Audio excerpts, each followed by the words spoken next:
Morning. Okay guys, Pushpesh sir ji के class में आपका स्वागत है। आज मैं पाचन तंत्र के बारे में बताने जा रहा हूँ। बायोलॉजी क्लास है, उसमें जो है आज जो है दूसरा टॉपिक पाचन तंत्र को मैं लेके आया हूँ। पहले इससे संबंधित नोट्स बताऊँगा, फिर जो है इससे संबंधित ऑब्जेक्टिव बताऊँगा। तो स्टार्ट करते हैं पाचन तंत्र। इसका नोट्स जो है स्टार्ट कर रहा हूँ और जो है इसके बारे में बता रहा हूँ। तो इसमें जो है विभिन्न भौतिक एवं रासायनिक क्रियाओं और एंजाइम की सहायता से भोज्य पदार्थ को सरल,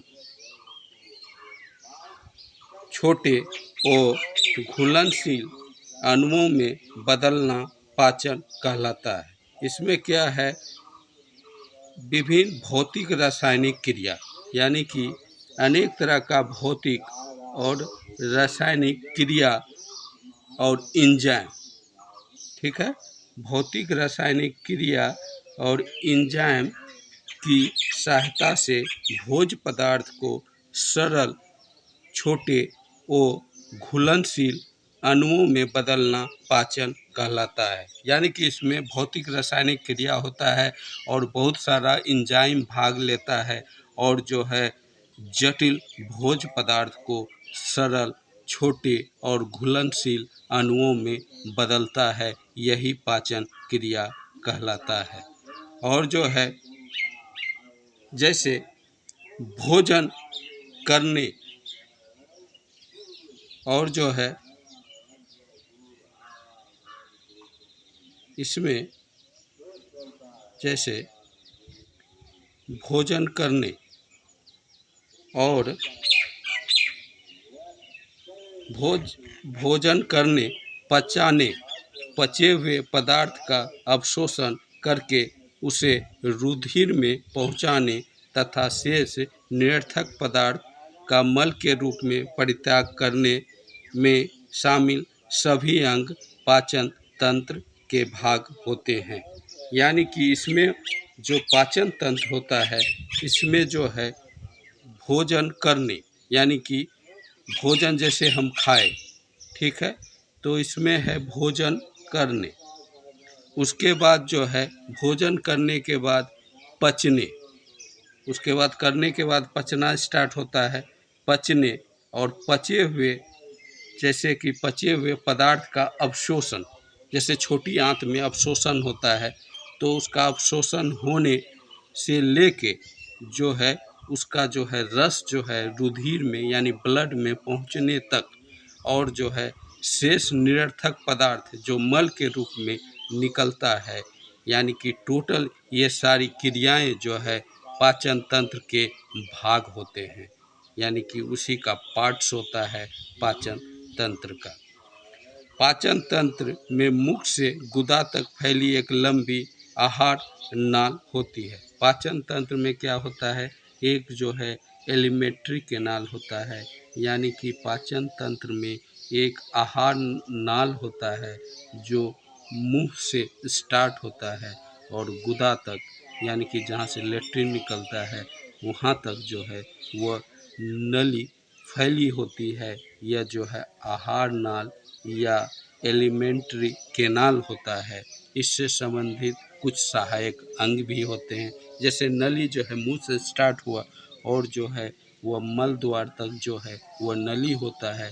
इनके अलावा कुछ सहायक अंग होता है, जैसे कि लीवर हुआ, गॉल ब्लैडर हुआ, पेनक्रियाज हुआ, ये सब जो है पाचक रस निकालता है।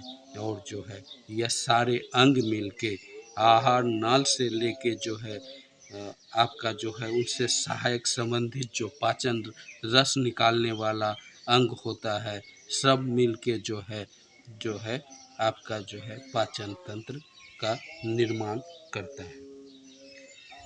इससे संबंधित कुछ सहायक अंग भी होते हैं। मनुष्य के आहार नाल की लंबाई, यानी कि मनुष्य का जो आहार नाल है उसकी लंबाई जो है आपका जो है 10 से लेके 14 मीटर तक होती है। यानी कि आहार नाल की लंबाई 10 से 14 मीटर तक होती है।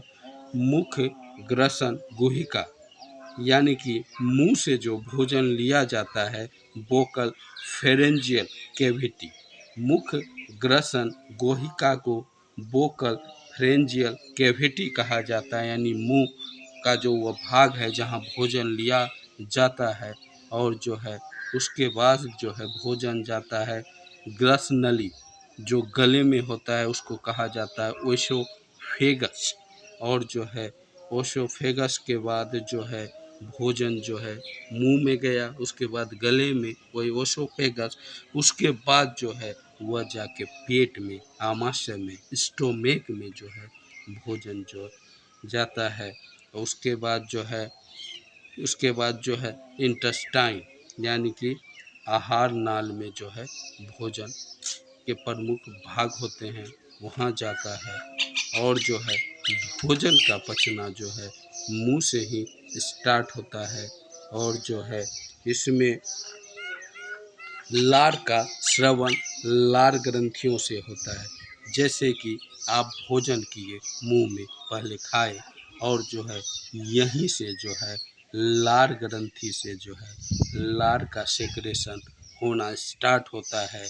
और जो है जैसे कि रोटी चबाते हैं, वह जो है माल्टोज होता है, और माल्टोज को जो है ये लार जो है उसको सुक्रोज में चेंज कर देता है, यानी कि मुंह से ही भोजन पचना स्टार्ट होता है। मान लीजिए आप रोटी को चबाते हैं, चबाने के बाद उसको आपको टेस्ट करना है, तो चबा के जो है रोटी को रख दीजिए थाली में, और थोड़ा देर के बाद फिर खाइए, तो उसमें जो है लार का आप रिएक्शन देखिएगा, क्योंकि चबाने के दरमियान उसमें लार शामिल हुआ। और जो है वह लार जो है जिसमें टाइलिन पाया जाता है, वह भोजन में जो रोटी में माल्टोज है, वह टाइलिन जो लार में है उसको सुक्रोज में चेंज कर देता है। और रोटी फिर से आप यदि वह खाते हैं मुंह से निकाला हुआ, थाली में रखा हुआ, तो वह रोटी आपको मीठा लगने लगेगा, यानी कि माल्टोज को लार ने सुक्रोज में चेंज कर दिया। तो यह लार जो सेक्रेशन होता है वह जो है हल्की अम्लीय होता है, यानी कि इसका पीएच जो है 6.8 होती है, तथा इसमें लगभग 99.5% जल होता है। और जो है इसमें जो है 99.5% जल होता है, बाकी जो है इसमें जो है अम्ल होता है। मनुष्य के मुख गुहा में लगभग 1 से लेके 1.5 लीटर लार का सेक्रेशन प्रत्येक दिन होता है, यानी कि वोकल कैविटी, मुख गुहा में लार का जो सेक्रेशन होता है 1 से लेके 1.5 लीटर तक जो है प्रत्येक दिन होता है। और जो है यह लार जो है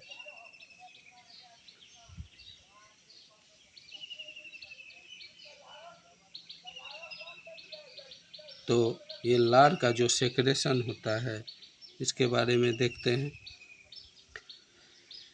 तो मनुष्य के मुख गुहा में लगभग 1 से लेकर 1 लीटर लार भोजन को गीला करने, उसकी लुगदी बनाने में सहायक होता है। यानी कि भोजन को लार क्या करता है, गीला करता है और उसका लुगदी तैयार करता है, जिससे उसे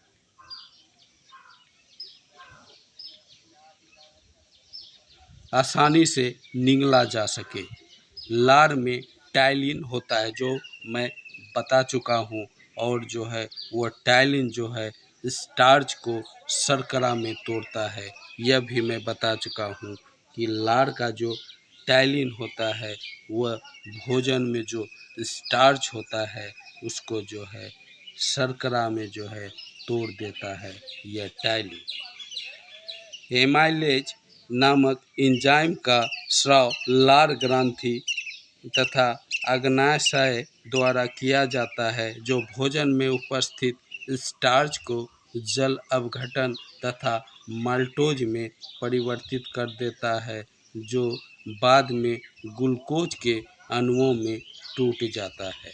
तो इसमें क्या होता है कि लार ग्रंथि जो है इसमें और जो है अग्नाशय, तो लार ग्रंथि से जो है लारीय इमाइलेज निकलता है और अग्नाशय से अग्नाशयी इमाइलेज, और जो है दोनों भोजन में उपस्थित स्टार्च, स्टार्च जो भोजन में होता है उसका पहले जल अपघटन करता है, और जो है जल अपघटन द्वारा माल्टोज में, और उसको जो है माल्टोज में जल अपघटन स्टार्च का करके माल्टोज में उसको तोड़ देता है, और बाद में उसी माल्टोज को सुक्रोज में के अणुओं में तोड़ देता है, जिससे जो है यह मीठा लगने लगता है। अब जो है आगे जो है हम यकृत के बारे में जानते हैं, लीवर के बारे में। क्या है लीवर, इसके बारे में जानते हैं। तो लीवर के बारे में जानिए। तो लीवर जो होता है यह मानव शरीर की सबसे बड़ी ग्रंथि होती है। क्या है, लीवर जो है मानव शरीर की जो है सबसे बड़ी ग्रंथि होती है, जो परीक्षा में पूछा जाता है। यह उदर गुहा में तंतुपट अर्थात डायफ्राम के ठीक नीचे होता है। यानी कि लीवर जो होता है, पेट जो होता है, उदर गुहा, उसमें जो है डायफ्राम होता है, और जो है उदर, और उसके ठीक नीचे जो है यह होता है यकृत, लीवर। और जो है यह गहरे लाल और भूरे रंग का होता है। इनका भार जो है लीवर का करीब करीब जो है 1.5 किलो होता है, और यह लगभग 500 क्रियाओं का संपादन करता है। इसके कुछ मुख्य क्रियाएं है। लीवर का जो मुख्य क्रिया है उसका है जो है जैसे पीत का उत्पादन करना। लीवर का जो है मेन क्रिया है कि पीत का उत्पादन करना। पीत यानी कि यह गॉल ब्लैडर से निकलता है। लीवर के नीचे जो है एक पीत का थैली होता है, उससे जो है पीत का उत्पादन करता है। यानी कि लीवर में ही जो है नीचे एक गॉल ब्लैडर होता है, जिससे पीत का उत्पादन होता है। ग्लाइकोजेनोसिस क्रिया द्वारा ग्लूकोज का ग्लाइकोजन में परिवर्तित करता है, और लीवर जो है ग्लाइकोजेनेसिस क्रिया करता है, जिसके द्वारा जो है ग्लूकोज को जो है ग्लाइकोजन, भोजन में जो हम करते हैं उसमें जो ग्लूकोज होता है उससे जो है लीवर से जो है एंजाइम निकलता है, और लीवर ग्लाइकोजेनेसिस क्रिया के द्वारा जो है उस ग्लूकोज को ग्लाइकोजन में परिवर्तित करके, और जो है उसको लीवर में संग्रहित रखता है। रक्त प्लाज्मा के कुछ प्रोटीन का उत्पादन भी जो है लीवर करता है। रक्त में एमिनो अम्ल का नियमन, रक्त में एमिनो अम्ल का जो है कितना होगा उसका नियमन, तथा विषाक्त अमोनिया को यूरिया में परिवर्तित करना, या यूरिया का संश्लेषण आदि लीवर के द्वारा किया जाता है। यानी कि लीवर क्या करता है, पहला तो पीत का उत्पादन करता है, दूसरा ग्लाइकोजेनेसिस की क्रिया करता है, जिससे ग्लूकोज को ग्लाइकोजन में कन्वर्ट करता है। रक्त प्लाज्मा के कुछ प्रोटीन का उत्पादन लीवर करता है। रक्त में एमिनो अम्ल का नियमन करता है, और विषाक्त अमोनिया को यूरिया में परिवर्तित करता है, यानी कि यूरिया का संश्लेषण करता है। इस तरह से देखा जाए कि लीवर का कार्य जो है काफ़ी इम्पोर्टेंट होता है। अब आगे जो है हम देखेंगे जो है पीठ के बारे में, यानी कि बाइल, यानी कि यह जो है गॉल ब्लैडर से जो बाइल निकलता है उसके बारे में अब हम देखेंगे कि इसमें जो है यह किस रंग का होता है। पित्त यानी बाइल, यह गॉल ब्लैडर से निकलता है। यह पीले हरे नीले रंग का क्षारीय होता है। यानी कि पित्त जो है पीले हरे या हरे नीले रंग का क्षारीय होता है, यानी कि ये अल्काइन होता है पित्त। और जो है इसका पीएच जो है अल्काइन है, चूँकि क्षारीय है 7 से ऊपर होगा। यह जो है 7.6 से लेके 8.6 तक इसका पीएच मान होता है, जो है बाइल का यानी पित्त का। इसका भंडारण, पित्त का भंडारण जो है पित्ताशय यानी गॉल ब्लैडर में होता है। मानव में प्रतिदिन लगभग 800 से 1000 मिलीलीटर पित्त का स्रवन होता है, यानी कि गॉल ब्लैडर से प्रत्येक दिन 800 से लेके 1000 मिलीलीटर तक पित्त निकलता है। पित्त में कोई पाचन एंजाइम नहीं होता है, फिर भी ये लिपिड के पाचन और अवशोषण में सहायक होता है। वैसे तो पित्त में कोई खास पाचन एंजाइम नहीं होता है, फिर भी यह जो है लिपिड के पाचन यानी कि वसा, लिपिड के पाचन अवशोषण में सहायक होता है। कौन? पित्त यानी बाइल। यह वसा का पायसीकरण, यह पित्त जो है वसा का पायसीकरण या इमल्सीकरण, पायसीकरण या इमल्सीकरण करता है पित्त।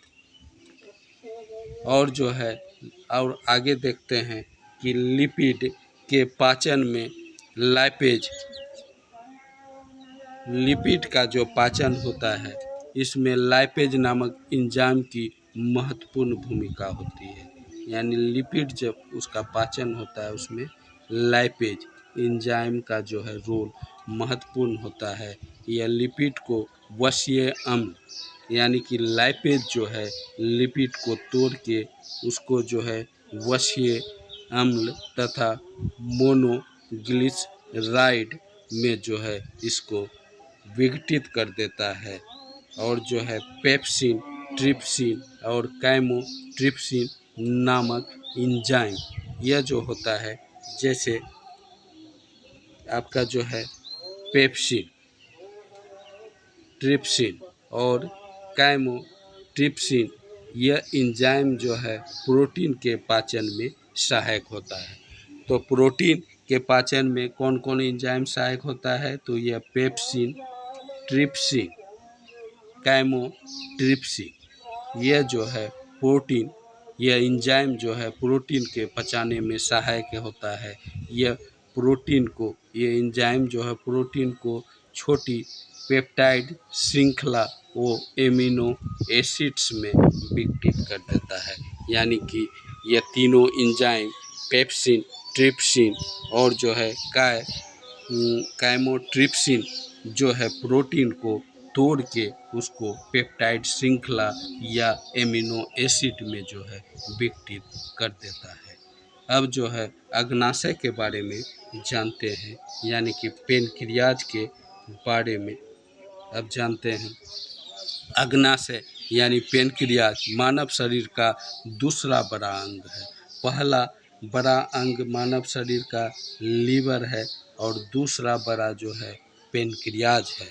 यह मिश्रित ग्रंथि है। इसमें यह मिश्रित ग्रंथि पेनक्रियाज कहलाता है।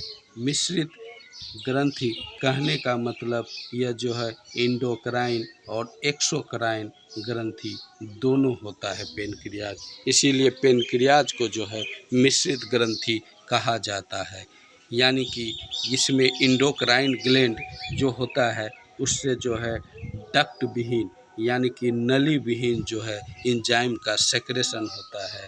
और जो है एक्सोक्राइन में जो है इसमें नली से जो है यानी कि एंजाइम नहीं हार्मोन, इंडोक्राइन से क्या हार्मोन का सेक्रेशन, और जो है एक्सोक्राइन यानी डक्ट वाला ग्रंथि से जो है पाचन रस का सेक्रेशन होता है। यानी कि इससे इंडोक्राइन से हार्मोन्स और एक्सोक्राइन से पाचन रस का सेक्रेशन होता है। और जो है इसीलिए इसको जो है मिश्रित ग्रंथि अग्नाशय को कहा जाता है।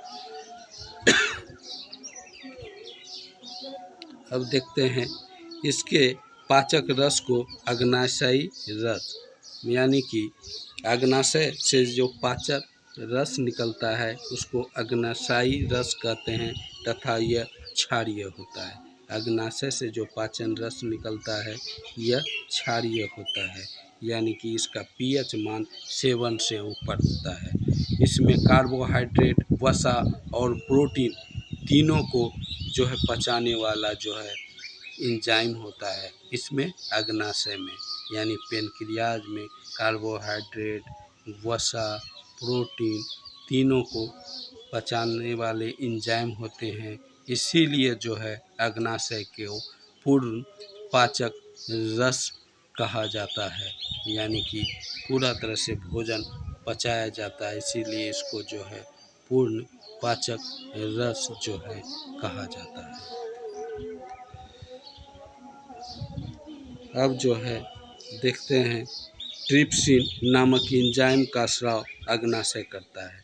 यह ट्रिप्सिन जो है इसका जो है सेक्रेशन अग्नाशय किया जाता है और यह ट्रिप्सिन जो है प्रोटीन को पचाने में सहायक होता है। यह ट्रिप्सिन जो है प्रोटीन को पॉलीपेप्टाइड में परिवर्तित कर देता है। तो अब जो है चलते हैं छोटी आंत में। मानव शरीर में क्षुद्रांत या छोटी आंत आहार नाल का एक भाग होता है। तो छोटी आंत जो होता है, क्षुद्रांत जो सबसे लंबा होता है, आहार नाल का भाग होता है जो आमाशय तथा बड़ी आंत के मध्य होता है। यह छोटी आंत जो है आमाशय यानी कि स्टोमेक से स्टार्ट होता है और जो है लार्ज इंटेस्टाइन के बीच में होता है यह स्मॉल इंटेस्टाइन। इसमें अधिकांश भोजन का पाचन होता है, यानी कि छोटी आंत में जो है अधिकांश भोजन का पाचन होता है तथा पचे भोजन का अवशोषण भी किया जाता है। इसके अलावा पचे भोजन का जो है यहाँ जो है अवशोषण भी छोटी आंत में होता है। तो क्या है, अधिकांश भोजन का पाचन जो है छोटी आंत में होता है। इसके अलावा पचे भोजन का अवशोषण भी छोटी आंत में होता है और जो है यह ग्रहणी तथा मध्यांतर तथा शेषांग में विभेदित होती है।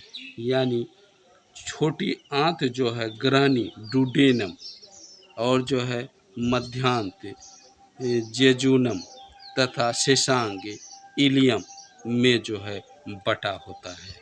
इसकी लंबाई जो है छोटी आंत की 25 सेंटीमीटर से लेके 2.5 मीटर से लेके 3 मीटर तक जो है इसकी लंबाई होती है छोटी आंत की। और जो है छोटी आंत अत्यधिक कुंडलित नालिका होता है, यानी छोटी आंत जो है यह कुंडलित होता है और जो है कुंडली की तरह मुड़ा होता है। इनकी लंबाई लगभग 6 से 7 मीटर होती है और छोटी आंत की लंबाई टोटल जो है 6 से 7 मीटर होती है। मनुष्य की बड़ी आंत जो है उसके बाद जो है छोटी आंत के बाद बड़ी आंत आता है और बड़ी आंत जो है यह क्रमशः सीकम, कोलम और मलाशय में विभक्त होता है। और जो है इस तरह से जो है हम देखते हैं, यहाँ फिगर दिखाया गया है कि जैसे कि भोजन हम ग्रहण करते हैं या मुंह में लेते हैं और मुंह से जो है लार ग्रंथि निकलती है और लार ग्रंथि में जो है टाइलिन एंजाइम होता है या उसको जो है क्षारीय इमाइलेज भी कहा जाता है और जो है यह जाके भोजन में मिलता है। उसके बाद जो है यह माल्टोज को सुक्रोज में चेंज करता है। उसके बाद भोजन जो है फिर आपका आता है ग्रसनी और जो ओसोफेगस जिसको कहा जाता है, और ओसोफेगस के बाद जो है आप देख रहे हैं कि यह भोजन जो है धीरे धीरे जो है स्टोमेक में आता है, आमाशय में आता है, फिर जो है यह छोटी आंत में फिर जो है छोटी आंत में जो है आमाशय में आता है। तो आमाशय में देखिए कि इसमें जो है HCl मिलता है, हाइड्रोक्लोरिक अम्ल, यानी कि भोजन में जितना भी बैक्टीरिया वायरस है उसको जो है आमाशय यानी कि जो है स्टोमेक से जो है HCl निकलता है वह उसको मार देता है। और जो है फिर जो है पेप्सिन एंजाइम निकलता है, फिर प्रोटीन का जो है यह पाचन करता है। फिर जो है यह भोजन जो है आपका छोटी आंत में जाता है, जहां कार्बोहाइड्रेट का पाचन होता है, वसा का पाचन होता है और प्रोटीन का पाचन होता है। यानी कि तीनों मुख्य घटक का भोजन का पाचन होता है। और जो है पचे हुए भोजन का जो है अवशोषण भी छोटी आंत में होता है। इसके बाद जो है वह जो है अवशोषित होके उसका जो है जो पौष्टिक तत्व होता है, यानी कि प्रोटीन, कार्बोहाइड्रेट, वसा, प्रोटीन, वह जो है ब्लड में चला जाता है।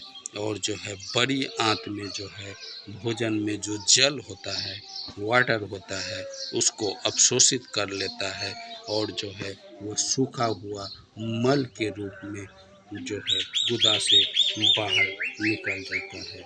और इस तरह से जो है भोजन का जो है मानव शरीर में पाचन होता है। तो मानव शरीर में स्थित वर्मीफोर।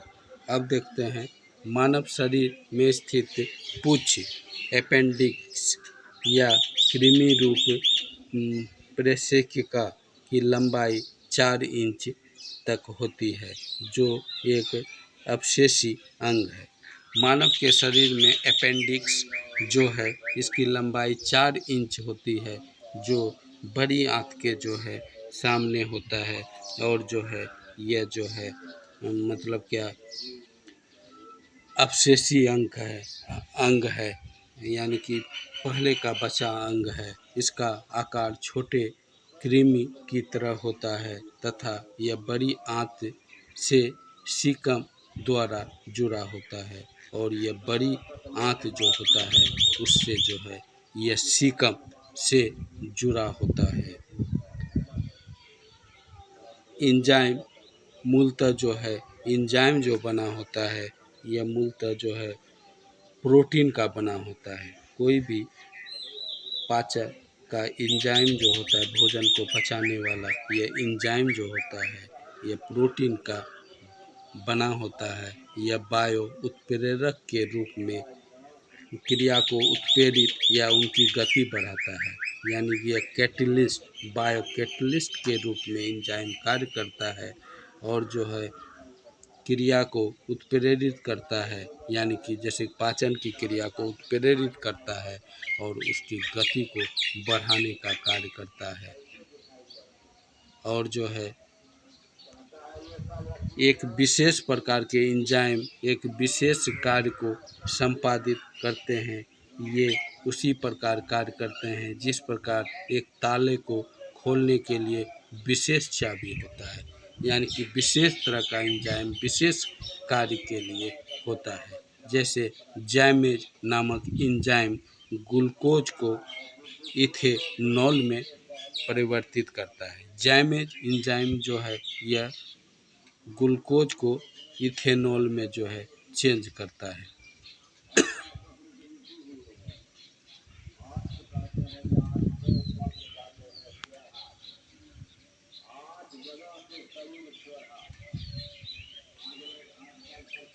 और देखते हैं इससे संबंधित।